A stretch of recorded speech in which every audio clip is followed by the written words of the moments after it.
साखरेचे एक भयानक सत्य भारतातल्या 90% लोकांपासून लपवण्यात आलं आहे। कारण मोठमोठ्या साखर कारखान्यांपासून ते चॉकलेट्स, कोल्ड ड्रिंक्स, मिठाई, बिस्किटे, टॉफीज बनवणाऱ्या कंपन्यांचा फायदा यामुळेच होत असतो।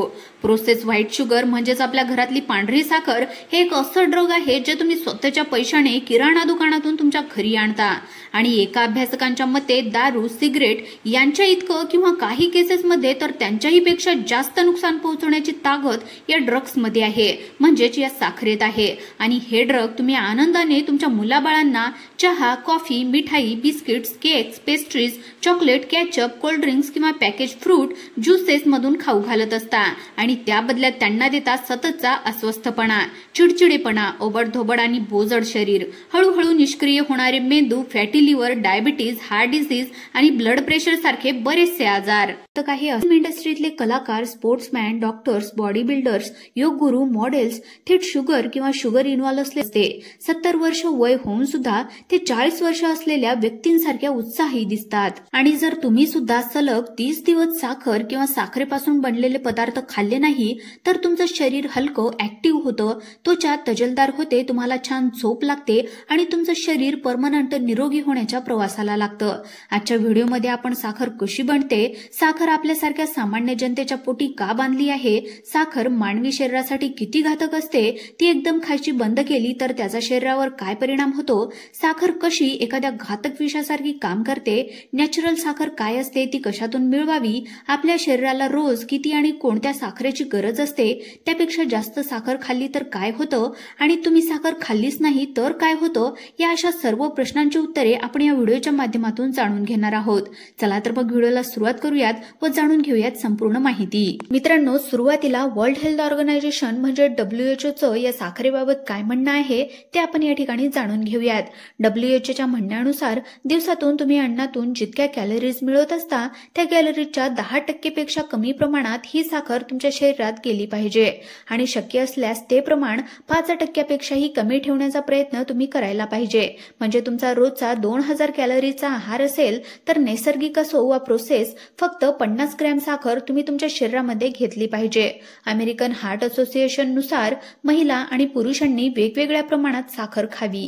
त्यांच्या मते जे पुरुष शारीरिक कष्ट करतात, घाम निघेस्तोवर व्यायाम करतात, त्यांनी दिवसातून फक्त छोटे 9 चमचे म्हणजेच 36 ग्रॅम साखर खाणे योग्य आहे, तर किमान व्यायाम करणाऱ्या महिलांनी दिवसातून 25 ग्रॅम पेक्षा जास्त शुगर शरीरामध्ये घेऊ नये। याशिवाय भारतीय ICMR 2024 चा रिपोर्ट असं सांगतो की दररोज 25 ग्रॅम पेक्षा जास्त डेड शुगर शरीरामध्ये घेतली तर ते प्रमाण हाय शुगर मानलं जाईल। तोच रिपोर्ट असंही सांगतो की प्रक्रिया केलेली साखर पूर्णपणे टाळावी। त्याचप्रमाणे USPS संस्था सुद्धा डेड शुगरचे प्रमाण 10% पेक्षा कमी ठेवण्याचा सल्ला देते। त्यांच्या म्हणण्यानुसार ऑलराऊंडर फूड जसं की नैसर्गिक फळे, भाज्या, संपूर्ण धान्य हे शरीरासाठी आवश्यक असणारी साखर मिळवण्याचा योग्य नैसर्गिक मार्ग आहे। आता तुम्ही म्हणाल, या सर्व आरोग्य संस्था साखरेबद्दल इतकं जागरूक राहायला का सांगतात? आता या प्रश्नाचे उत्तर तुम्हाला साखर खाण्याचे दुष्परिणाम ऐकल्याच्या नंतर कळणार आहेत। WHO च्या म्हणण्यानुसार प्रोसेस शुगर म्हणजेच मुख्यतः पांढऱ्या साखरेमध्ये 0 पौष्टिक घटक असतात। हो, तुम्ही बरोबर ऐकले, नो प्रोटीन्स, नो विटामिन्स, काहीच नाही। या उलट ही साखर शरीरासाठी घातकच जास्त असते। एका चॉकलेटच्या बारमध्ये किंवा केकच्या तुकड्यात साधारणतः 30 ग्रॅम डेड शुगर असू शकते। 150 ml चहाच्या कपामध्ये 2 चमच्यानुसार 10 ग्रॅम पर्यंत डेड शुगर असू शकते। असे 3 चहाचे कप रोज जर पिले तर लठ्ठपणा, डायबिटीज, हृदयरोग होण्याचा रिस्क वाढते। संशोधकाचं असं मत आहे की औद्योगिक पद्धतीने तयार केलेली साखर हे खाल्ल्याच्या नंतर मेंदूमध्ये डोपामाइनचं प्रमाण वाढतं आणि हे डोपामाइन गोड पदार्थ खाण्याची किंवा एकूणच शरीराची भूक अजून वाढवते। त्यामुळे गोड खाणं हे व्यसन बनतं। 100 ग्रॅम प्रोसेस शुगरमध्ये 387 कॅलरीज असतात आणि या खूप जास्त प्रमाणात आहेत। तसंच यामध्ये 0 पोषक घटक असतात, त्यामुळे वजन वाढ ठरलेली असते। साखर अकाली म्हातारपणा आणते, तुमचं वय आहे त्यापेक्षा जास्त वयस्कर तुम्ही दिसू लागतात। दरम्यान या साखरेचं सतत सेवन केलं तर रक्तातल्या ग्लुकोजचं प्रमाण वाढते आणि त्यामुळे इन्सुलिनला प्रतिरोध होऊन डायबिटीज होते। जास्त साखर किंवा गोड खाणाऱ्या लोकांमध्ये उच्च रक्तदाब, कोलेस्ट्रॉलची वाढ, हृदयविकार आणि स्ट्रोकचा धोका निर्माण होतो।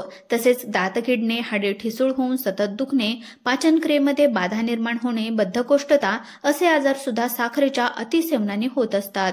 कारण शरीरातील अतिसाखरेचे प्रमाण कॅल्शियम आणि व्हिटॅमिन डी च्या शोषणामध्ये अडथळा निर्माण करतो. त्यानंतर साखरेतील फ्रुक्टच्या अतिसेवनामुळे थेट यकृतावर परिणाम होतो. यालाच non alcoholic fatty liver disease असे म्हणतात. ही स्थिती जास्त काळ जर उपचाराविना राहिली तर यकृताच्या कॅन्सर पर्यंत जाते. म्हणजेच तुम्हाला यकृताचा कॅन्सर देखील होऊ शकतो. म्हणूनच डॉक्टर रॉबर्ट लस्टिंग साखरेला अल्कोहोल विदाउट द बज किंवा नवी तंबाखू असं म्हणतात. साखर एखाद्या ड्रग सारखी मेंदूवर परिणाम करते. तिची सवय तुम्ही मेंटल हेल्थ खराब करते. साखर आपल्या मेंदूतील रिवॉर्ड सिस्टीम ऍक्टिव्ह करते आणि त्यामुळे आपल्याला आत्मिक आनंद जाणवतो. परिणामी सातत्यानं गोड खावं वाटते. पण साखरेचं अतिप्रमाण स्मरणशक्ती बिघडवत असते. शरीरामध्ये नैराश्य आणि चिंता वाढते. जर कोणी अचानक साखर खाणं बंद केलं किंवा थांबवलं तर त्याला विड्रॉल सिस्टीम्स होतात. त्याचं डोकं दुखतं किंवा थकवा जाणवतो आणि त्याचा स्वभाव चिडचिडा होतो. त्यामुळे पुन्हा पुन्हा साखर खाण्याची इच्छा निर्माण होते. मित्रांनो, एका उंदरावर याचा प्रयोग करण्यात आला होता. त्याला काही दिवस नॉर्मल पाणी सोडून साखरेचं पाणी प्यायला दिलं. पुढे त्या उंदराला ते साखरेचं पाणी पिण्याची इतकी चटक लागली की तो नॉर्मल पाणी प्यायचंच विसरून गेला आणि त्याला जर साखरेचं पाणी दिलं नाही तर तो खूप वेड बिहेव करायचा. म्हणजे दरवाजावर जोरजोरात डोकं आपटणे, तीव्र आवाज करणे, सैरभैर पळणे, त्याला गुंगे येण्याचं प्रमाण सुद्धा वाढलं.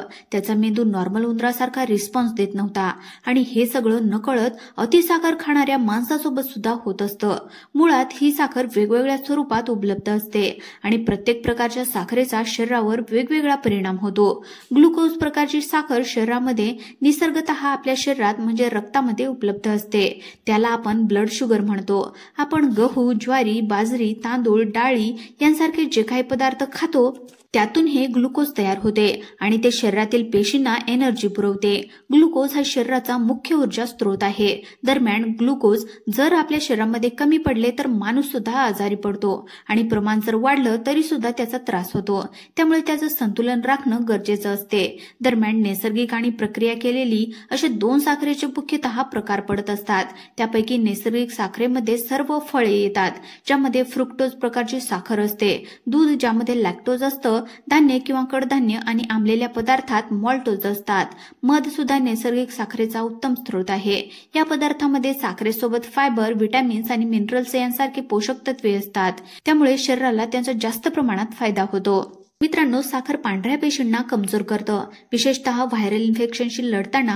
पण साखर न घेतल्यामुळे शरीरातील व्हिटॅमिन सी आणि अँटीऑक्सिडंटचा प्रभाव अधिक चांगल्या पद्धतीने होतो. म्हणूनच अभिनेता जॉन अब्राहम, अक्षय कुमारने गेल्या 25 वर्षापासून ही प्रोसेस शुगर खाल्लेली नाही. त्याचबरोबर कार्तिक आर्यन, ऋतिक रोशन, रणवीर सिंग, आलिया भट्ट, दीपिका पादुकोण, विराट कोहली, अनुष्का शर्मा, हेमा मालिनी, माधुरी दीक्षित, अनिल कपूर, रणबीर कपूर अशा कित्येकांनी त्यांच्या आहारातून पूर्णपणे साखर वर्ज केली आहे.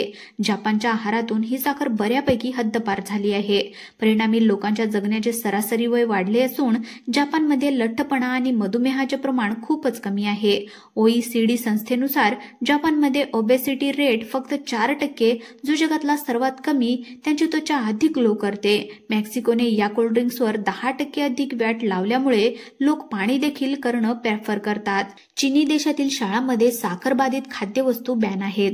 तसंच तिथं हाय शुगर, सॉल्ट आणि फॅट असलेल्या पदार्थावर ब्लॅक स्टॉप सॅन टॅग लावावा लागतो. टीव्ही, रेडिओ, इंटरनेटवर अशा पदार्थाच्या जाहिरातीवर सुद्धा बंदी आहे.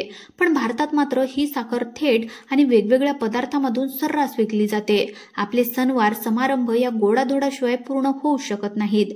परिणामी भारतात सध्या 10 कोटीहून अधिक मधुमेह रुग्ण आहेत आणि 13 कोटी जवळपास प्री डायबेटिक अवस्था असलेले लोक आहेत. कंपन्या सुद्धा याचा फायदा घेत मार्केटिंग स्ट्रॅटेजी वापरून 50 मिलीच्या पॅकेटवर शुगर पर 100 मिली इतकंच लिहितात किंवा थेट त्यामध्ये किती glucose, fructose, sucrose, starch, corn, syrup यांचं प्रमाण आहे त्यांचा उलगडा करत नाहीत. अशा वेळी आपण काय करायचं? तसे पदार्थ खरेदी करायचे नाहीत. आता तुम्हाला ही माहिती कशी वाटली आम्हाला कमेंटमधून नक्की सांगा आणि हा व्हिडिओ जर तुम्हाला आवडला असेल तर लाईक आणि शेअर करा. सोबतच अशाच अभ्यासपूर्ण माहितीसाठी आपल्या YouTube चॅनलला नक्की सबस्क्राईब करून घ्या. धन्यवाद.